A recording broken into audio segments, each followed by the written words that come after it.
kaum muslimin, sidang jamaah Jumat yang dimuliakan Allah Subhanahu wa taala. Guru-guru kami, orang tua kami yang kami hormati. Marilah sama-sama kita awali khutbah pada siang yang berbahagia ini. Tentunya kita menyampaikan segala puji serta syukur kepada Allah Subhanahu wa taala atas segala limpahan rahmat serta nikmat-Nya kepada kita sekalian. Kemudian salawat dan salam mari sama pula kita sanjung sajikan kepada junjungan besar Nabi Muhammad sallallahu alaihi wasallam, kepada keluarga dan sahabat beliau sekalian. Hadirin sidang jamaah yang dimuliakan Allah Subhanahu wa taala, hidup ini adalah tugas yang paling pokok kita untuk beribadah kepada Allah Subhanahu wa taala. Adapun yang lain-lainnya merupakan tugas atau kerjaan sampingan demi mencapai bahagia di dunia dan bahagia di akhirat. Alladzi khalaqal mauta wal hayata liyabluwakum ayyukum ahsanu amala. Allah yang telah menjadikan kehidupan dan kematian. Untuk apa Allah menjadikan kematian dan kehidupan itu? Liyabluwakum ayyukum ahsanu amala. Allah ingin mencoba kita semua, siapa di antara kita yang bagus amal. Makanya dalam setiap kesempatan, mulai pagi, siang, malam hingga pagi kembali, kita selalu beramal, berubudiah kepada Allah Subhanahu wa taala, mempersembahkan yang terbaik kepadanya, kepada agamanya, kepada hamba-hambanya. Ini tugas yang paling pokok muslim Islam.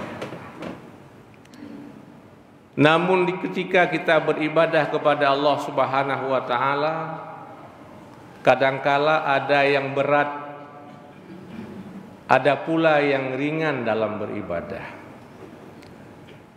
Misalnya sholat berjamaah pada waktu subuh, sampai hari ini masyarakat masih terasa berat. Ketika kita saksikan di berbagai macam masjid dan manasah, banyak orang jamaah pada waktu maghrib, banyak orang jamaah pada waktu Jumat, tapi masih sedikit jamaah pada waktu subuh. Menandakan jamaah subuh adalah berat untuk dilakukan. Sekarang timbul satu pertanyaan, bagaimana caranya sehingga kita mudah untuk beribadah kepada Allah Subhanahu wa taala dalam berbagai macam bentuk ibadah? Apakah yang namanya ibadah sholat, ibadah zakat, ibadah puasa, dan ibadah-ibadah yang lain? Allah Subhanahu wa taala berfirman dalam Al-Qur'an di dalam surah Al-Mu'minun ayat yang ke-51 yang telah khatib bacakan tadi. Ya ayyuhar rusul kulu minat thayyibati wa amalu sholiha. Wahai para rasul, makan olehmu daripada yang baik-baik, artinya makan yang halal dan bergizi. Wa'malu sholiha, dan beramal olehmu akan amal yang soleh. Inni bima ta'maluna alim, sesungguhnya aku maha mengetahui dengan apa yang kamu kerjakan. Allah Subhanahu wa Ta'ala memerintahkan kepada para rasul-rasulnya, termasuk kepada Nabi kita Nabi Muhammad sallallahu alaihi wasallam, untuk makan yang baik serta beramal dengan amal yang soleh. Artinya muslimin yang berbahagia, perintah ini juga diperintahkan Allah kepada kita sebagai umatnya Nabi Muhammad sallallahu alaihi wasallam. Wahai manusia, makanlah yang baik, yang halal, wa'malu sholih, lalu beramal soleh. Artinya ketika kita mengkonsumsi sesuatu yang tidak baik, artinya yang tidak halal, haram, kita akan berat untuk melaksanakan amal soleh. Apabila kita isi perut besar ini dengan sesuatu yang haram, pakaian-pakaian yang haram, tempat tinggal yang haram, tentu kita akan berat untuk melakukan itu, muslimin yang berbahagia. Inni bima ta'maluna alim. Sesungguhnya aku, kata Allah, Maha mengetahui dengan apa yang kamu kerjakan. Apa saja yang kita persembahkan kepada Allah pada hari-harinya tidak luput daripada pengetahuan Allah Subhanahu wa Ta'ala. Apakah kita makan daripada makanan yang haram atau kita makan daripada makanan yang halal? Itu maka Nabi Shallallahu Alaihi Wasallam bersabda pada hadis, dalam satu hadis, kullu lahmin waddamin nabata minal harami fannaru aulabih. Tiap-tiap daging dan darah yang bersumber daripada yang haram, fannaru aulabih, maka neraka sangat cocok baginya. Apa saja yang kita konsumsi, muslimin yang berbahagia, itu akan jadi daging kita, akan jadi darah kita. Kalau yang kita konsumsi itu dari yang haram, muslimin yang berbahagia, fannaru aulabih, maka neraka layak baginya. Ada kaitan dengan ayat yang tadi. Kenapa bisa seperti itu? Karena setiap yang namanya buruk akan mengundang keburukan-keburukan yang lain. Setiap yang namanya baik akan mengundang kebaikan-kebaikan yang lain. Ketika kita mengkonsumsi yang haram, muslimin yang berbahagia, tentu perbuatan kita akan mengarah kepada yang haram. Ketika kita makan sesuatu yang haram, perbuatan kita pun mengarah kepada yang haram. Namun sebaliknya, ketika kita makan yang halal, perbuatan kita pun akan mengarah kepada yang halal. Makanya ketika kita berbuka puasa, muslimin yang berbahagia, kita mempersembahkan doa kepada Allah Subhanahu wa Ta'ala. Allahumma laka sumtu wa bika amantu wa ala rizqika aftartu birahmatika ya arhamar rahimin. Duhai Allah, kepadamu puasaku, untukmu kami beriman, dan atas rezeki yang kau berikan aku berbuka. Kita puasa 12 jam lamanya, sehari suntuk. Lalu puasa kita serahkan kepada Allah, serta kita beriman dan Islam kepada Allah. Wa ala rizqika aftartu, dan dengan rezeki yang kau berikan aku berbuka, muslimin sekalian. Jangan sampai kita berbuka dan sahur dengan sesuatu yang haram yang bukan Allah berikan kepada kita. Ketika kita makan haram, niscaya perbuatan kita sehari-hari pun mengarah kepada yang haram. Niscaya Nabi mengatakan, fannaru aulabih, maka neraka sangat layak bagi orang-orang yang makan haram itu. Muslimin yang berbahagia, setiap 5 tahun sekali di negara Kesatuan Republik Indonesia, bahkan di Aceh dan di Luxmawi, ada yang namanya pemilu kada, yaitu pemilihan kepala daerah, di mana kita sebagai warga negara, warga daerah wajib memilih pemimpin yang baik untuk memimpin kita 5 tahun yang akan datang. Dan kita tidak boleh menjadi golput, tidak memilih. Karena Nabi mengatakan pada satu hadis, "Man mata wa laisa fi unuqihi bai'ah, mata maitatan jahiliyatan." Siapa saja yang mati dan tidak ada di pundaknya bai'ah, maknanya tidak mau memilih, dia akan mati sebagai mati jahiliyah. Kita wajib memilih dan wajib memilih pemimpin yang terbaik di antara semuanya. Salah seorang ulama besar yang ada di Mesir, akhirnya beliau berpindah ke Sudan, Syekh Yusuf Al-Qaradawi, dalam tulisannya dan diterjemahkan dalam berbagai macam bahasa,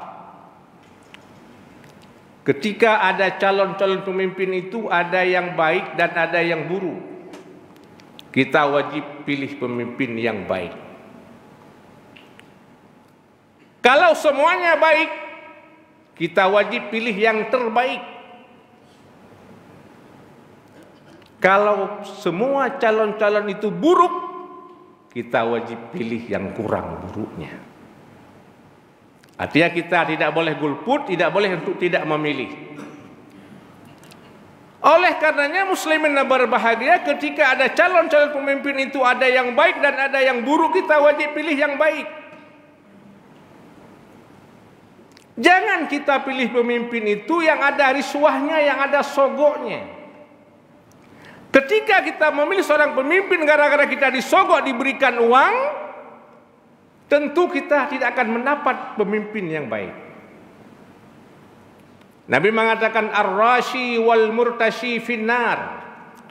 Orang yang sogok dan orang yang menerima sogok tempatnya di dalam neraka. Artinya sulit mendapat ampunan daripada Allah Subhanahu wa taala, karena Nabi menjanjikan orang yang riswah, orang yang sogok dan yang menerima, kedua-duanya masuk neraka tempatnya. Muslimin dan berbahagia. Jangan sampai dengan ada pilkada ini, orang jadi bupati, orang jadi wali kota, orang jadi gubernur, kita yang menerima uang 200.000 masuk neraka karenanya. Muslimin, maka berhati-hatilah. Kita tidak akan lapar kalau kita tidak menerima uang yang diberikan. Maka khatib menyarankan pada hari ini, siapapun calon wali kota yang memberikan uang kepada kita untuk memilih dia, jangan ambil uangnya. Bahkan jangan pilih orangnya.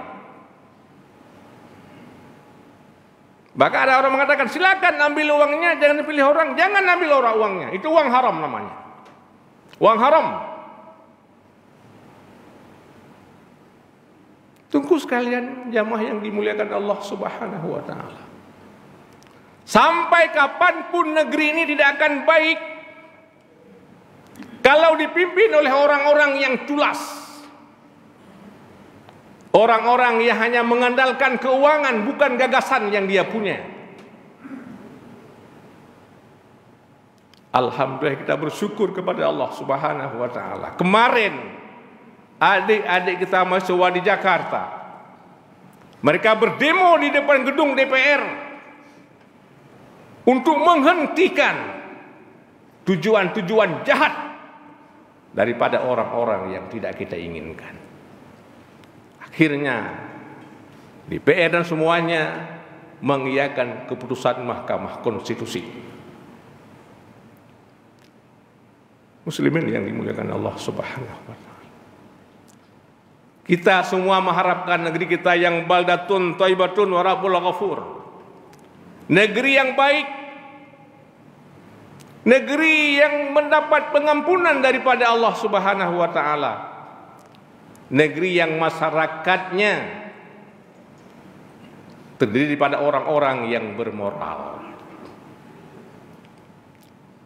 Salah seorang pahlawan nasional, pengarang lagu Indonesia Raya, beliau mengatakan, bangunlah jiwanya, bangunlah badannya untuk Indonesia Raya. Bangun jiwa, baru bangun raganya.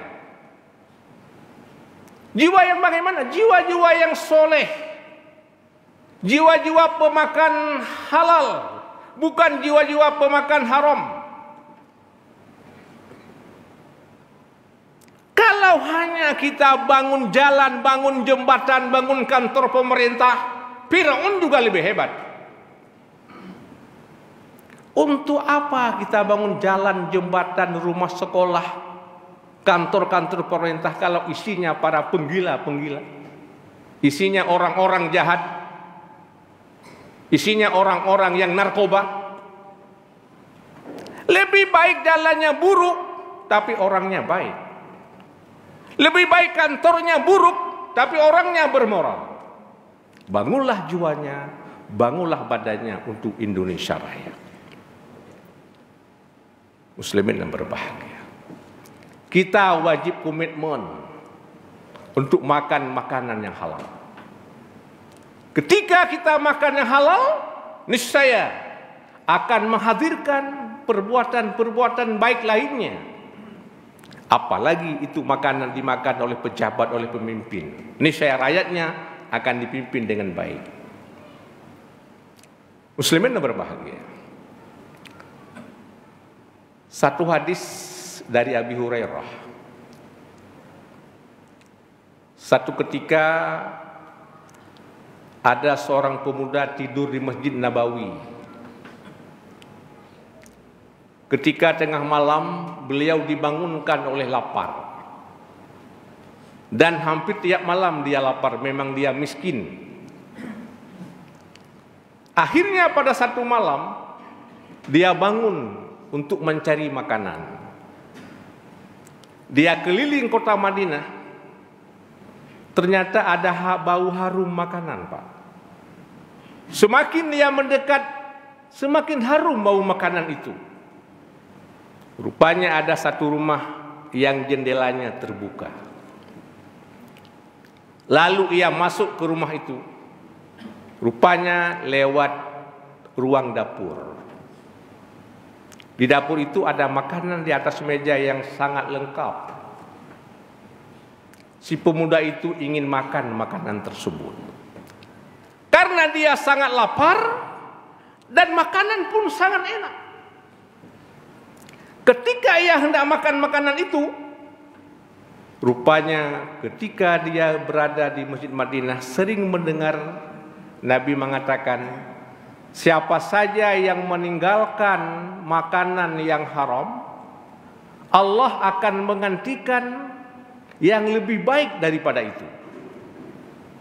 Lalu dia tidak jadi makanan itu, tidak jadi makan makanan itu. Lantas dia menuju ke ruang tengah.